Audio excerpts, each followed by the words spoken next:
¿Cómo están, queridos alumnos? Reciban el saludo de su profesor William Ríos, profesor del curso de razonamiento verbal. Espero que le estén pasando muy bien, a pesar de las circunstancias, y que estén pues viendo sus videos y sobre todo practicando para consolidar su teoría. Muy bien, esta vez vamos a tocar el tema número 2 de nuestro sílabo. Ese tema es el de antónimos. Bien, vamos a explicar el origen de este concepto muy usual en nuestra vida cotidiana. La etimología de antónimos deriva de dos voces griegas. La voz anti, que significa opuesto o contrario, y onoma, que es una voz que ya conocíamos del tema anterior, que quiere decir nombre. Por lo tanto, llegamos a la conclusión de que, según su origen, antónimo significa nombres opuestos. Eso significa nombres opuestos, significa nombres contrarios. Bien, muchachos, ahí tenemos el origen del término antónimos. Bien, pasamos ahora a la definición. Como puedes tú leer, dice así: son palabras cuyos significados expresan ideas opuestas o contrarias. ¿Estamos? Los significados expresan ideas opuestas, ideas contrarias. Vamos a los ejemplos. A ver, muchachos, vamos a ver. Tenemos la palabra desdeñar. El término desdeñar quiere decir expresar menosprecio o expresar desprecio por otro ser. Decimos desdeñar, vamos a colocar aquí su sinónimo para entenderlo mejor: desdeñar, despreciar. ¿Ya? Si eso significa desdeñar, entonces la palabra opuesta, ¿verdad? En este caso será pues querer, estimar, ¿verdad? Venerar o admirar, ¿verdad? Estas palabras expresan oposición en sus significados. Despreciar, apreciar, ¿verdad? Ejemplo número 2. Tenemos el término fusionar. Fusionar significa, muchachos, unir, ¿verdad? Eso significa fusionar. Y el término fisionar significa separar. Entonces también están expresando significados contrarios. Fusionar, fisionar. ¿Estamos? Tercer ejemplo, la palabra abulia. Abulia significa desgano, falta de voluntad para hacer las cosas, ¿verdad? El antónimo será más bien el entusiasmo, ¿verdad? El buen ánimo, ¿verdad? Y disposición para hacer las cosas, nuestras tareas y labores. La falta de voluntad, entonces, será antónimo de entusiasmo. ¿Estamos? Ánimo, ánimo. Cuarto ejemplo, franqueza significa sinceridad, ¿verdad? El antónimo de la sinceridad, ¿verdad? Será la hipocresía, el doblez. ¿Estamos? El aparentar sentimientos que no tenemos. Quinto ejemplo, la palabra inepto. Inepto es un término que significa incapaz. Incapaz, torpe. El antónimo será hábil, diestro. Ajá. Muy bien. Sexto ejemplo, diáfano. El término diáfano significa transparente, transparente, translúcido. El antónimo de todo aquello que deja pasar la luz será aquello que lo impide. En otras palabras, opaco. Bien, tenemos allí 6 ejemplos pues que ilustran lo que hemos leído hace un momentito de la definición de antónimos. Palabras cuyos significados expresan ideas contrarias. Bien, al igual que los sinónimos, hay una condición que también se debe cumplir en este ámbito de los antónimos. Las palabras, además de expresar ideas contrarias, ideas opuestas, deben pertenecer a la misma categoría gramatical. Tú recordarás que en el video número 1 habíamos dicho lo siguiente, que las categorías más usuales para el tema de sinónimos eran los infinitivos, ¿verdad? Los sustantivos y los adjetivos. Lo propio acontece con este tema, ¿ya? Tú recordarás por qué se llamaban infinitivos, ¿no? ¿Cómo reconocíamos que eran infinitivos? Por su terminación verbal, ¿verdad? Estos dos términos, además del significado opuesto, también comparten esa condición de ser verboides infinitivos, ¿correcto? Aquí, fusionar, fisionar, ¿verdad? Entonces, diremos, una de las categorías muy usuales para este tipo de trabajos son los verboides infinitivos. Infinitivos. Recordará su terminación ar, er, ir. Correcto. El ejemplo 3 y 4, la burla, el entusiasmo, la franqueza y la hipocresía, bueno, son sustantivos, ¿no? Sustantivos, otra categoría gramatical muy usual para este tipo de ejercicios. El ejemplo 5 y 6, inepto, hábil, diáfano, opaco, son adjetivos. Son adjetivos. Bien, muchachos, ahí tenemos pues las tres categorías que se usan frecuentemente para proponer, plantear este tipo de ejercicios. Infinitivos, los verboides, sustantivos y los adjetivos. Bien, uno de los objetivos que perseguimos al trabajar este tema de antónimos es que tengas una idea clara, una noción de la oposición, ¿verdad? De lo contrario, que es un concepto muy usual, muy presente en nuestra realidad, tanto en el mundo exterior como en nuestro mundo interior, ¿ya? Cuando uno es pequeño, a medida que su pensamiento va desarrollando, se va formando una idea, ¿verdad?, de las cosas que lo rodean. Y entre las cosas o los factores que lo rodean, encontramos también esta relación de oposición. Uno va comparando los objetos, va comparando sus tamaños, ve unos que son grandes, otros que son pequeños, ¿verdad? En el desplazamiento ve que hay seres que son más rápidos que otros y allí va generando su idea de lo lento, de lo rápido. Estamos muy bien. En ciertos momentos sentimos pues mucho frío, en otros momentos mucho calor. También son nociones que encierran pues esta idea que queremos fortalecer y que reconozcas que está más presente de lo que uno se imagina en nuestra realidad compleja. En nuestras emociones, ¿verdad?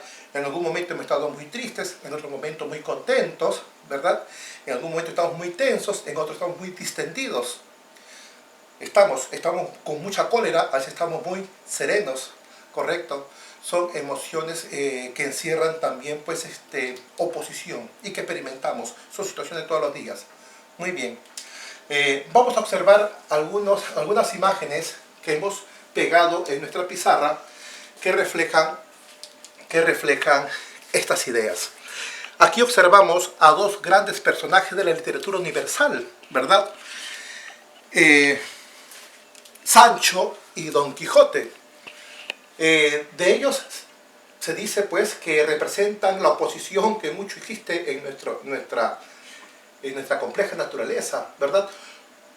Quijote representa la idealidad, el otro representa la realidad. Uno por su contextura física también, ¿verdad? Su contextura delgada, espigada, el otro baja, ¿verdad? Y rechoncha.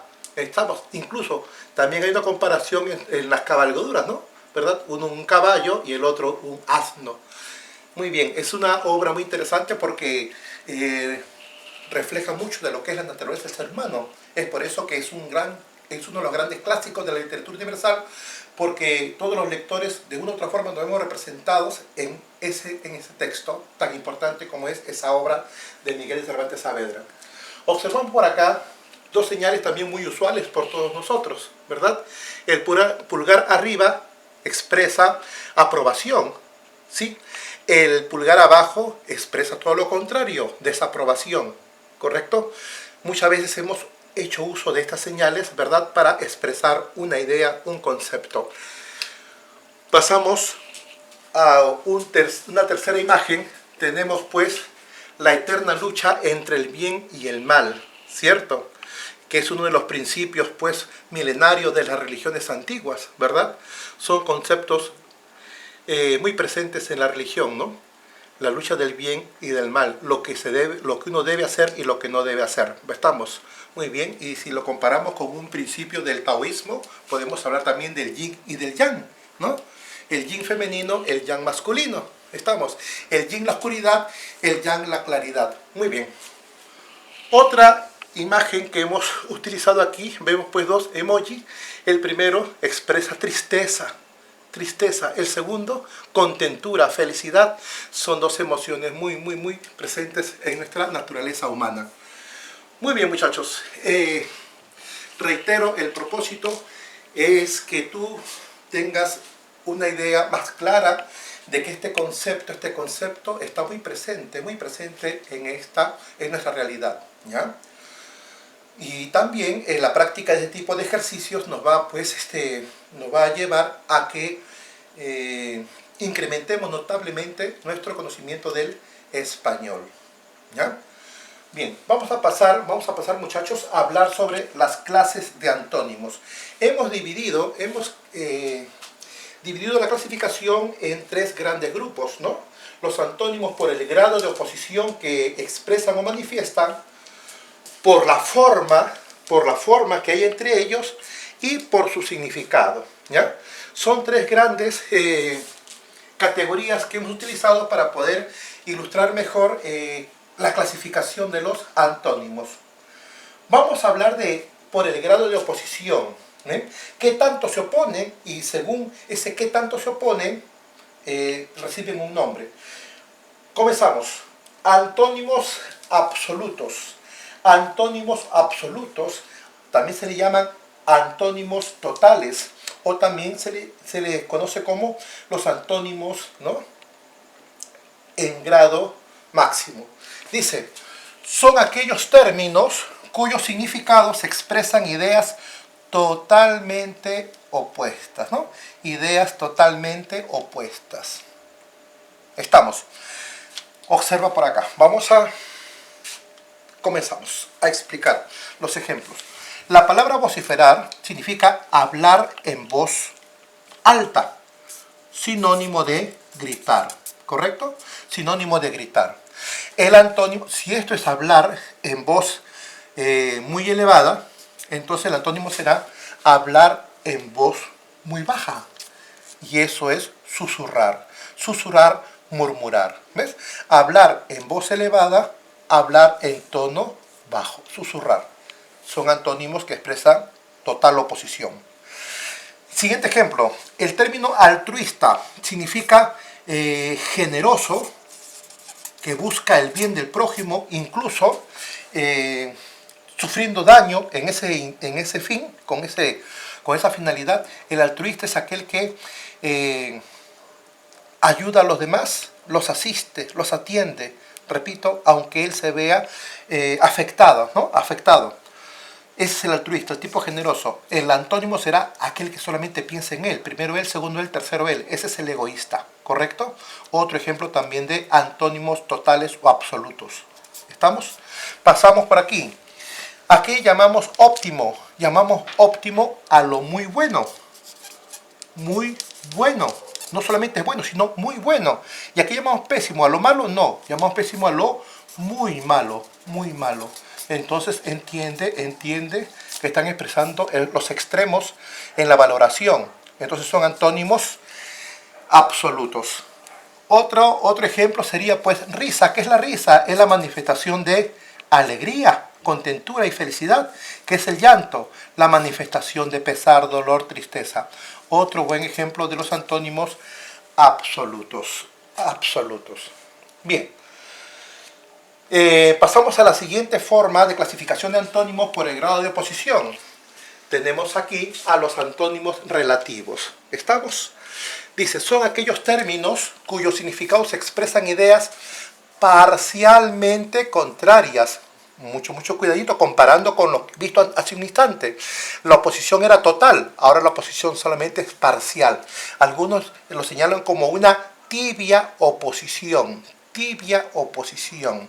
La oposición no es total, no es total. Vamos a observar los ejemplos para formarse una idea más clara de esa parcialidad en la oposición. Tengo el término pasado y el término presente. Si bien es cierto, estas dos palabras expresan oposición en sus significados, la oposición no es total. ¿Por qué? Porque hay otro término que se opondría mejor al que se señala aquí. Si hablamos de tiempo, tú sabes que hay tres tiempos, ¿verdad? El pasado, el presente y el futuro. Tú bien sabes que el pasado se opone al presente, sí, pero de modo tibio, de modo mediana. Su antónimo absoluto del pasado sería, puede ser más bien el futuro. Estos dos términos serían antónimos absolutos, absolutos. En cambio, pasado, como allí se manifiesta en el ejemplo, pasado y presente son antónimos relativos. Relativos, ¿correcto? Bien. Siguiente ejemplo dice, asustado, sereno. Asustado significa lleno de susto, invadido de susto, invadido de miedo. El antónimo es el sereno. Correcto, claro. Si tengo mucho miedo, antónimo que esté sereno. Pero hay otro término que se opone más. Se opondría más a asustado. ¿Quién será ese término?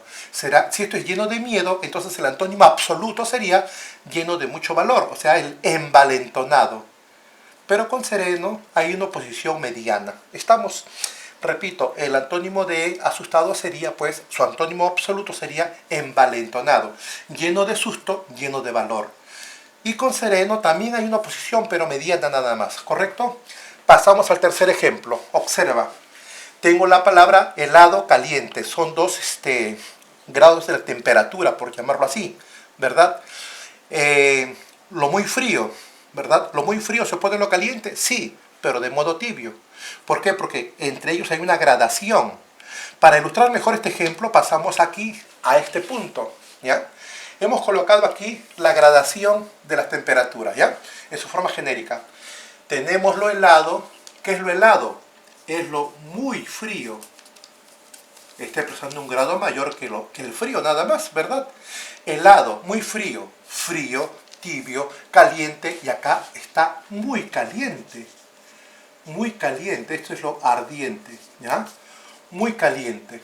Entonces, aquí, helado, mira tu ejemplo, y 2 está caliente. Acá está la gradación. O sea que no está expresando total oposición. El antónimo, observa, el antónimo, llamémosle así, absoluto de helado será ardiente. Ese será su antónimo absoluto. Y si yo digo helado y caliente, estoy expresando mediana oposición, no total, ¿correcto? A eso se le llaman antónimos relativos, porque su oposición no es diametral, no es total. Si te preguntan, observa la pizarra en este ejemplo, si te piden que marques el antónimo absoluto de frío, no va a ser ardiente, simplemente es caliente. Estamos, simplemente es caliente. Estos serían antónimos absolutos, ¿correcto? Bien, pasamos al ejemplo número 4 de los antónimos relativos. El término fétido es un término que se refiere a todo aquello pues que despide un olor nauseabundo. Fétido, sinónimo de pestilente, pestilente, hediente, ¿no? Hediondo. Inodoro, inodoro significa sin olor, sin olor. ¿Expresan oposición? Sí, cierto, pero mediana, parcial. ¿Por qué? Porque si esto es lo desagradable, el antónimo absoluto tendrá que ser lo que despide un olor agradable. Correcto, esto es desagradable, el antónimo será que despide un olor agradable. Entonces, el antónimo absoluto de fétido no sería inodoro, porque este no tiene ni bueno ni malo, simplemente no tiene olor, no despide olor. El antónimo absoluto de fétido será aromático. Aromático será pues el antónimo absoluto. Aromático, perfumado, ¿sí? ¿Verdad? Bien. Bien, jóvenes. Antes de continuar, por motivo de tiempo, de video, vamos a hacer una breve pausa y regresaremos en breve. Permiso.